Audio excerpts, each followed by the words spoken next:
Baik, terima kasih. Pada kesempatan ini saya akan menjelaskan materi mengenai Sumpah Pemuda. Semangat Sumpah Pemuda masih sesuai dengan keadaan masa kini. Perjuangan para pemuda perlu kita teladani. Oleh karena itu, hindari permusuhan, ciptakan rasa persatuan dalam berbagai kegiatan agar negeri kita utuh dan jaya untuk selamanya. Untuk mengenang peristiwa bersejarah tersebut, maka setiap tanggal 28 Oktober, bangsa Indonesia memperingati Hari Sumpah Pemuda.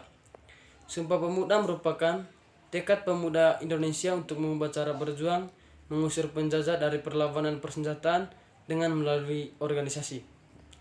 Kongres Pemuda pertama tanggal 20 April 1926, para pemuda masih menunjukkan sifat kedaerahan dalam memperjuangkan Indonesia merdeka. Kongres Pemuda 2 tanggal 28 Oktober 1928, organisasi pemuda lebur menjadi satu, yaitu Pemuda Nasional.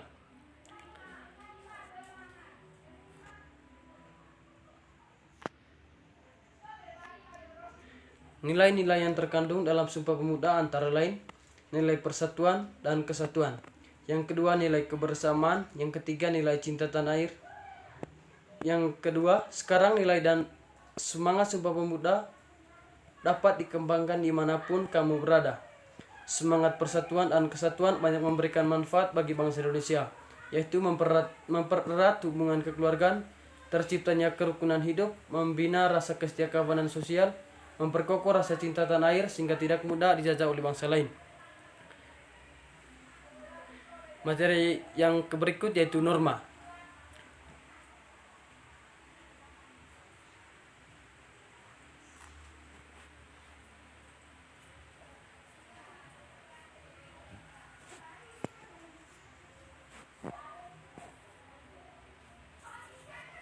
Norma adalah aturan yang tumbuh dan berkembang dalam masyarakat.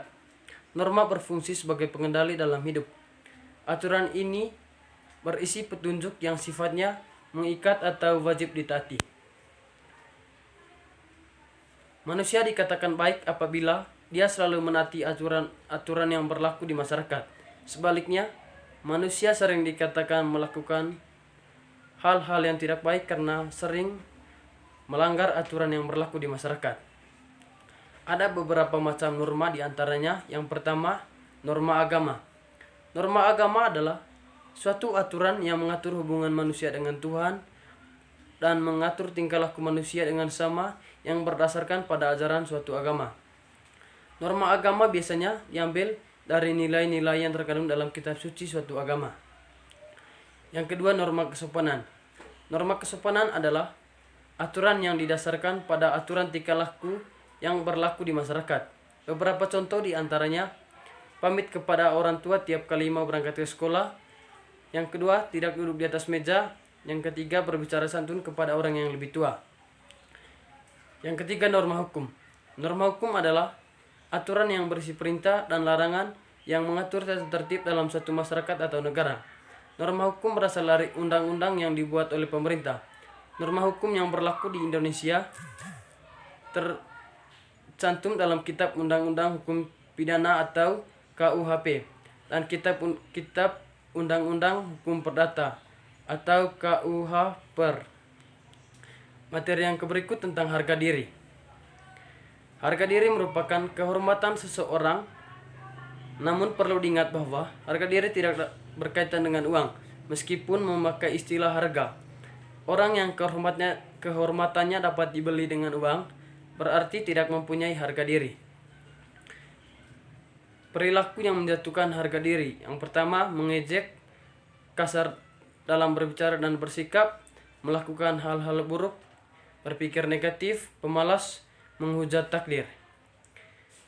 Perilaku yang dapat menjaga harga diri. Yang pertama, mengenali diri sendiri, berani membela yang benar, percaya diri, selalu berprestasi, adil, jujur, disiplin. Yang kedua, suka bekerja keras, tanggung jawab, dipekerti, minta maaf jika salah, berterima kasih setelah dibantu, mengakui kelebihan orang lain, menjaga wibawa, menjaga diri dari keburukan, suka membantu, murah hati, dermawan, mawas diri, bersemangat, menghargai diri sendiri, berpikir positif, melakukan hal-hal yang baik, memanfaatkan waktu, menaati peraturan, rajin dan taat beribadah, rendah hati, menyadari kekurangan, memanfaatkan kelebihan, meningkatkan kelebihan, sopan ramah, menghormati, hidup sederhana, baik hati. Baik, terima kasih. Itu adalah penjelasan singkat dari saya. Terima kasih.